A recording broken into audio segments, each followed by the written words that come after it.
पवी एक बहुत ही हंसमुख सी और समझदार सी और सीधी सादी लड़की थी, लेकिन अगर कोई उसके साथ एक बार बुरा कर दे या फिर उसकी बात को ना समझे तो बदला जरूर लेती थी। एक दिन पवी की शादी दिनेश नाम के लड़के से हो जाती है और पवी अपनी जिंदगी की नई शुरुआत करती है। एक सुबह पवी की सास उससे कहती है, परवी बेटा, जरा अपने ससुर जी के लिए चाय बना दियो, उन्हें आज बाहर जाना है। जी माँ जी, अभी लेकर आई। अरे तुम हर काम के लिए बहू को क्यों बोलती रहती हो? अरे घर में बेटी भी है, उसको भी बोलो। कल को ससुराल जाएगी तो लोग क्या कहेंगे? अरे अब मैं क्या करूँ, आपके लाड प्यार से तो वो इतना बिगड़ चुकी है। अब आप ही समझाइए, मैं तो नहीं समझाऊंगी उसे। अरे तुम उसकी माँ हो, मैं नहीं, लेकिन फिर भी समझा दूंगा उसे। तुम अपनी माँ होने का कभी फर्ज तो निभाओ। तभी वहाँ पर पवी चाय लेकर आती है और अपने ससुर को चाय देकर कहती है, पिताजी, आप किरण की चिंता मत कीजिए, मैं हूँ ना, उन्हें समझा दूंगी।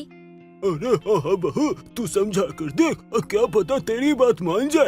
अब वैसे भी अब बहुत जल्द उसकी शादी करवा दूंगा, तो कहीं आगे कोई दिक्कत ना हो। इतना कहकर देविंदर वहाँ से चला जाता है। ऐसे ही पूरा दिन बीत जाता है। पवी अपनी सास के साथ बैठी थी, तभी उसकी ननंद किरण बाहर काफी देर रात तक घूमकर आती है। किरण को इतनी देर रात तक बाहर देखकर पवी बोलती है, किरण, तुम इतनी देर रात बाहर क्या कर रही थी? तुम्हें पता भी है कब से हम तुम्हारा इंतजार कर रहे थे, लेकिन तुम्हारा कुछ भी पता नहीं है। घर की कोई फिक्र है या नहीं तुम्हें? भाभी, आप ना मुझे ज्ञान मत ही दो, मुझे सब पता है। आप मेरी माँ बनने की कोशिश मत करो। देखो किरण, मैं तुमसे बड़ी हूँ, इसीलिए तुमसे कह रही हूँ कि इतनी रात में अकेली लड़की को नहीं घूमना चाहिए। अगर कुछ ऊंच नीच हो गई ना तो तुम्हें सारी जिंदगी पछताना पड़ेगा। ओ हेलो, आप इस घर की बहू हो और मैं इस घर की बेटी हूँ। ये मेरा घर है, तो आप ना अपनी हद में रहकर ही मुझसे बात किया करो। खुद तो इतना फैलती जा रही हो और मुझे बोल रही हो। तमीज तो बिल्कुल भी नहीं है तुम्हारे अंदर। एक तो इतनी देर रात बाहर रहती हो, घर के काम करना तो दूर की बात है, मदद भी नहीं करती हो तुम। ऊपर से हम लोगों से इतनी जुबान लड़ा रही हो। यही सीख रही हो क्या तुम कॉलेज में जाकर? भाभी, आप जो सीख रही थी ना अपने कॉलेज में, मैं भी वही सीख रही हूँ। और कल की आई हो आप मुझे सिखाओगी कि मुझे ही मेरे घर में कैसे रहना है। प्यार से समझा रही हूँ, ज्यादा मत बोलो मुझसे। माँ जी, मेरी ननद मुझसे इतनी देर से बदतमीजी करे जा रही है और आप कुछ बोलती ही नहीं हो। और आप कुछ बोलना तो दूर की बात है, उसे रोक भी नहीं रही हो। मुझे पता चल गया कि इस घर में मेरी यही इज्जत है कि कोई भी मेरी बेइज्जती कर सकता है। मुझे नहीं रहना यहाँ पे, मैं जा रही अपनी मम्मी के पास। पवी रोते हुए अपने मायके के लिए निकल जाती है। 2 दिन हो जाते हैं जब पवी अपने मायके से वापस नहीं आती, तो पवी की सास जानकी किरण से बोलती है, देख ले, तेरी वजह से आज इस घर की बहू मायके में चली गई है। इसमें मेरी क्या गलती है? वो अपने मायके अपनी मर्जी से गई हैं। मैंने तो नहीं बोला था ना उन्हें अपने मायके जाने के लिए। और मुझे देर रात का ज्ञान दे रही थी, खुद तो आधी रात में मायके ही चली गई।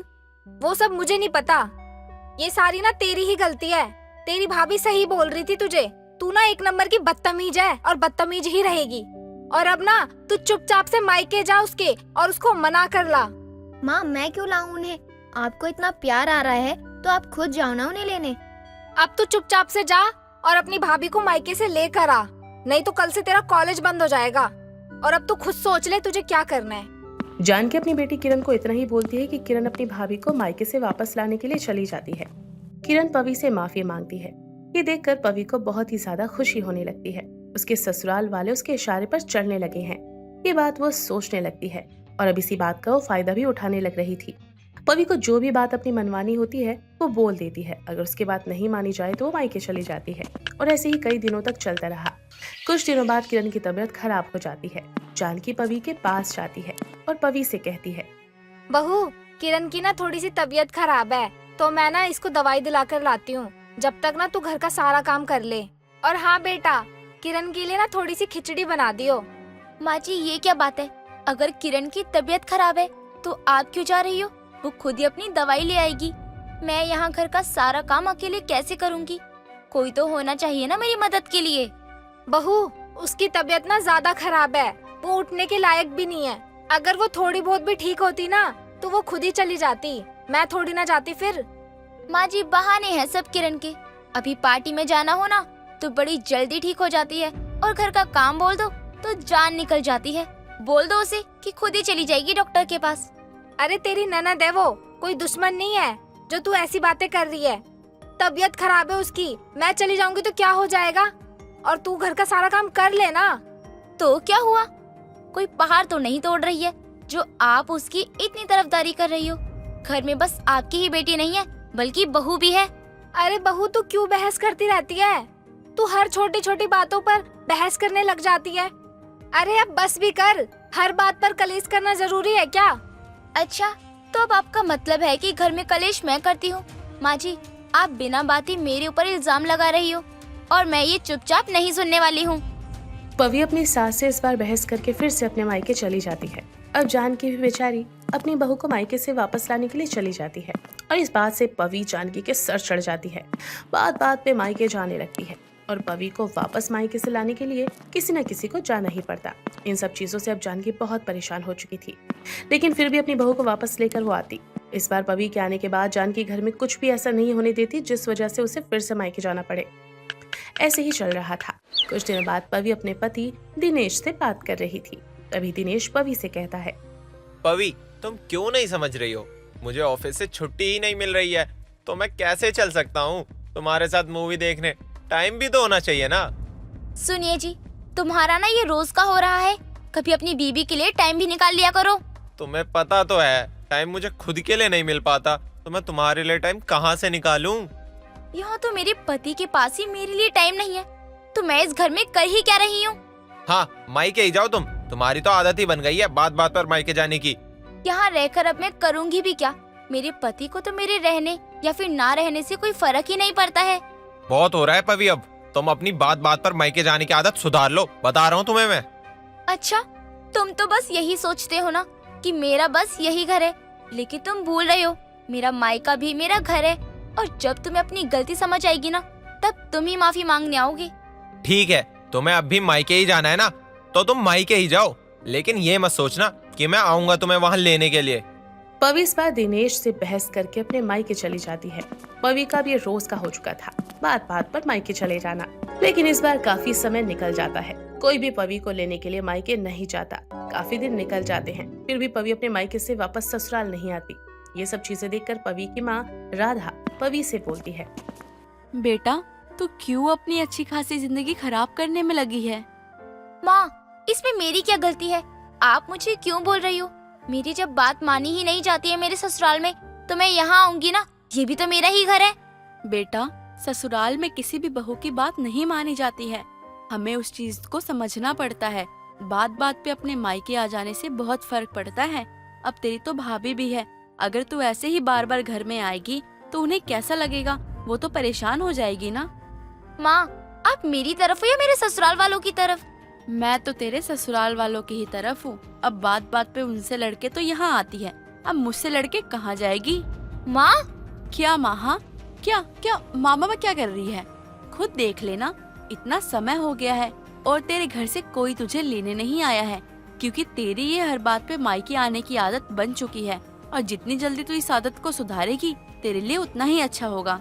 माँ, लेकिन उन्हें भी तो समझ आना चाहिए ना कि अपनी ही बहू की बात नहीं मानते हैं। दिनेश के पास तो मेरे लिए जरा सा भी टाइम नहीं है। बेटा, वो तो समझ ही रहे हैं, तभी वो बार बार तुझे यहाँ मनाने आ जाते हैं। लेकिन आज तक कभी ऐसा हुआ है कि तुझे अपनी गलती का एहसास हुआ हो कि तू खुद अपने ससुराल वापस गई हो? राधा की बात सुनकर पवी को अपनी गलती का एहसास होता है। वो वापस अपने ससुराल जाती है और अपनी सास से जाकर कहती है, माँ जी, मुझे माफ कर दो, मेरी ही गलती थी। मुझे समझ जाना चाहिए था कि हर छोटी छोटी बातों पर मायके नहीं जाना चाहिए। अरे बहू, कोई बात नहीं, अब तुझे समझ आ गया है ना, वही बहुत है। लेकिन अब हाँ, बात बात पर ना मायके जाने की बात मत करियो। पवी अपनी सास की हाँ में हाँ मिला देती है, लेकिन वहीं उसकी सास ये सोचती रही कि क्यों ना एक बार अपनी बहू का टेस्ट लिया जाए कि वाकई में वो सुधर गई है या फिर नहीं। वो अपने पति को उस प्लान के बारे में बताती है और एक दिन पवी डिनर बनाती है और सभी को खाने के लिए देती है। अरे बहू, क्या बनाया है तूने? हाँ बहू, ये सब क्या है? इस खाने में तो बहुत सारे नमक है, ऐसा खाना कौन खाता है? माँ जी, मैंने ये जानबूझकर नहीं किया, गलती से हो गया शायद। पर बहू, खाना बनाते वक्त तूने खाना चक्कर नहीं देखा था क्या? नहीं माँ जी, मैंने चख के तो नहीं देखा था। अरे बहू, जो खाना आज तूने बना है ना, अगर कोई खा ले ना तो जिंदगी भर तेरा बनाया हुआ खाना छुए तक ना। हे भगवान, ये सब क्या हो गया? मैंने इतनी मेहनत से इतना अच्छा खाना बनाया, पर ना जाने नमक कैसे इतना ज्यादा हो गया। जो गलती मुझसे आज तक नहीं हुई, ना जाने अब कैसे हो गई। पवी रोते हुए अपने कमरे में जाती है, जिसके बाद उसके सास ससुर उसके पास जाते हैं और सारी बातें बताते हैं। वैसे इतना सब कुछ होने के बाद बहू मायके नहीं गई, बल्कि अपने कमरे में गई और सास की सारी बात अब पवी समझ जाती है। उसकी सास ने सब कुछ उसकी परीक्षा लेने के लिए किया था, जिसके बाद पवी हंसी खुशी अपने ससुराल वालों के साथ रहने लगती है।